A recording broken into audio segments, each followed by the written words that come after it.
here we are. This is a quick story that I want to tell you guys in terms of what my recent service experience was like for my BMW 3 Series. As you guys all know, it's my favorite daily driver. It's a car that I use for pretty much everything nowadays. I get to and from my warehouse, my studio, if you want to call it that, using this car. But recently what happened was I got a battery charging malfunction on the dash. That's weird. So what do? I go to Google and I sort of figure out what the root cause of the issue might be, and it turns out that maybe either the alternator or the battery is bad.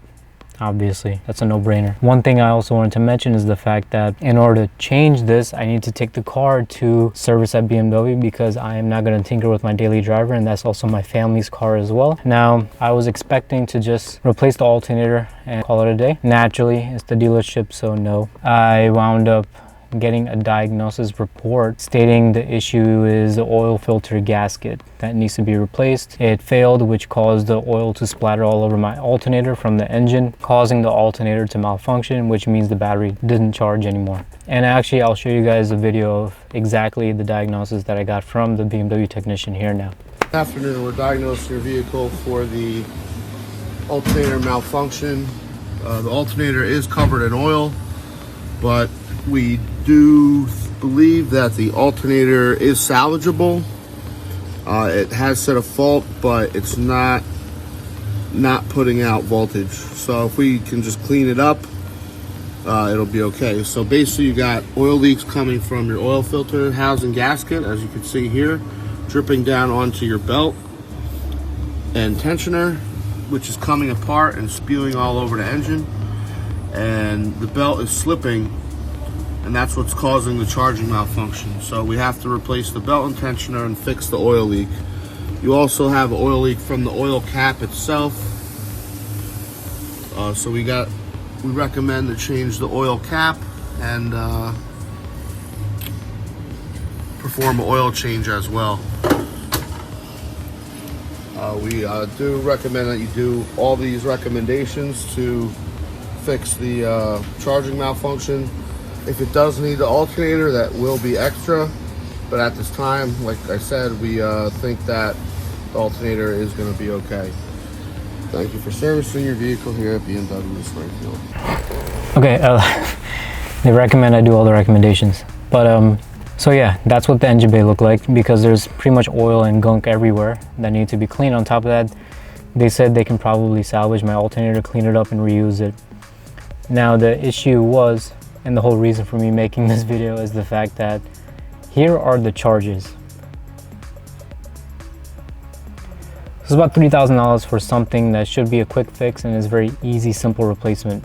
And this is not including getting a brand new alternator. They're again reusing my alternator. Like he said in the video, the technician, it's gonna be more if they replace it. So naturally, I'm thinking, okay, $3,000 for a regular maintenance job for a known issue that's common on these straightforward turbocharged cars. No, I take the car out of the dealership and I start Googling, I start searching on forums, and I start researching what could be alternative BMW service providers that can sort of help me out here. I did come across one, and it just turns out the owner of that shop, Joe, he used to be the shop foreman, which is like the head of the service center for that same BMW dealership that I went to. So naturally, I took my diagnosis report to him, and guess what he said? I can fix it for cheaper. And actually, you know what? Here, I'll actually show you guys the diagnosis report right now. Hold on one second. Got my phone out. Let me move this camera around just a bit. Multi-point inspection form. I gotta give it to BMW. Their diagnosis reports are actually really well articulated and detailed. Can't blame them. The usual fluids, engine air filter, belts need to be replaced. Oil filter housing gasket. Haha, here we are. This is the root cause of the issue. This gasket, the replacement for this gasket, guess how much it is? $1,000. And which brings us to our wonderful report. You get $962 just to change that one gasket.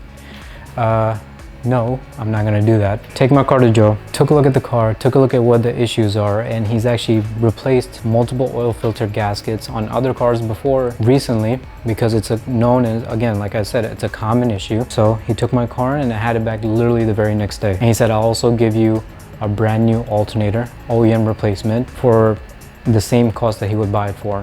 Why not, dude? And this is how much he charged me. New alternator, belt and tensioner, and the new housing gasket, 900 bucks. Oil change, 65. Cabin filter, $90. Brake fluid, $100. Engine air filter, $60. Total is $12.15 plus tax. Okay, great.